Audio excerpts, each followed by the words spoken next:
திரு CBI Mutharasan இணைப்பில் இணைந்துள்ளார். அவருடன் கேட்டறியலாம். Sir, தற்போது சீதாராம் யெச்சூரி சுவாச பிரச்சனை காரணமாக காலமாகியுள்ளார். உங்களுடைய இரங்கல் சார்.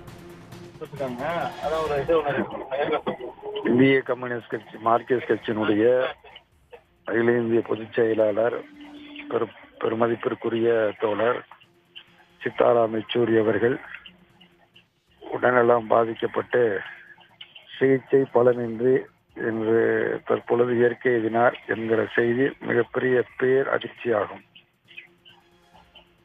மாணவ பருவ காலம் தொட்டு மாணவர் இயக்கத்திலும் அதைத் தொடர்ந்து கம்யூனிஸ்ட் இயக்கத்திலும் ஈடுபட்டு கட்சியின் மிக உயர்ந்த பொறுப்பான பொதுச் செயலாளர் பொறுப்பு என்கிற பொறுப்பை அடைந்து நாட்டில் பல்வேறு அரசியல் நெருக்கடிகள் வந்த பொழுதெல்லாம் அவர்களுக்கெல்லாம் நல்ல தீர்வுகள் அமையக்கூடிய வகையில் நல்ல ஆலோசனைகளை வழங்கியது மட்டுமல்ல, அத்தகைய கருத்துக்கள் வெற்றி பெற வேண்டும் என்பதற்காக அவர் மிகவும் பாடுபட்டார். குறிப்பாக இந்தியா கூட்டணியாக இருக்கலாம் அல்லது இதற்கு முன்பு அமைந்த ஐக்கிய முன்னணி ஆட்சியாக இருக்கலாம். இவர்களெல்லாம் அவருடைய பங்களிப்பு என்பது ஒரு மிகப்பெரிய பங்களிப்பாகும்.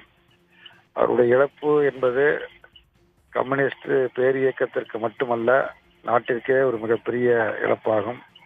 இந்திய கம்யூனிஸ்ட் கட்சியின் தமிழ்நாடு மாநில குழுவின் சார்பில் அவருக்கு எனது வீர வணக்கத்தை தெரிவித்துக் கொள்கிறேன். அவரது பிரிவால் வாடுகிற குடும்பத்தார் மற்றும் தோழர்கள் அனைவருக்கும் ஆழ்ந்த அனுதாபங்களை தெரிவித்துக் கொள்கிறேன். உங்களுடைய கருத்துக்களுக்கு மிக்க நன்றி சார். உடனுக்குடன் செய்திகளை தெரிந்து கொள்ள சன் நியூஸ் பெல் ஐகானை கிளிக் பண்ணுங்க.